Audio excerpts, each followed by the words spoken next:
Ah, l'eau de la rivière monte. Il faut que j'appelle Amélie.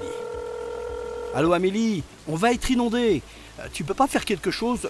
Demande au barrage de retenir l'eau. Benjamin, je ne peux pas arrêter l'eau, c'est un phénomène naturel et inévitable. Tu sais bien que quand il pleut, le débit d'un cours d'eau peut être décuplé en quelques heures. La crue peut monter lentement et durer longtemps, ou monter très rapidement et être violente. Oui, je sais, mais on a plein de barrages ici, ça devrait empêcher l'eau de déborder. Et non, les barrages ne sont pas là pour gérer une crue, ils doivent être transparents. Je t'explique. Il existe deux types de barrages. Ceux situés à l'aval du Lot sont plus petits et n'ont pas de lac réservoir. On dit qu'ils sont au fil de l'eau. Et ceux à l'amont, sur le massif central, ce sont de grands barrages hydroélectriques. Il y en a 20 sur le Lot et la Truyère. Mais tu as raison de te poser la question. Par exemple, ce grand barrage, comme il peut stocker l'eau, s'il y a une crue et que son réservoir est vide, il pourra la retenir jusqu'à un certain volume. C'est ce qu'il s'est passé en 2003. Les grands barrages ont retardé la crue car ils étaient vides.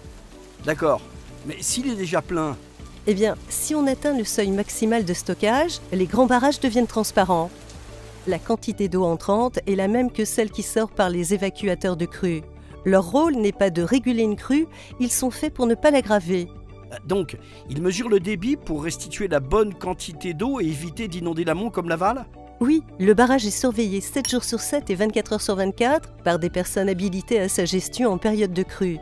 Il y a des stations de mesure des débits et chaque hausse fait l'objet d'un rapport qui sera envoyé au service de l'État. Les alertes vigilance crue tiennent compte de ce qu'il se passe au barrage.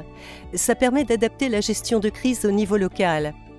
Donc le rôle d'un barrage n'est pas de retenir l'eau, mais ça peut arriver quand les réserves des grands barrages le permettent.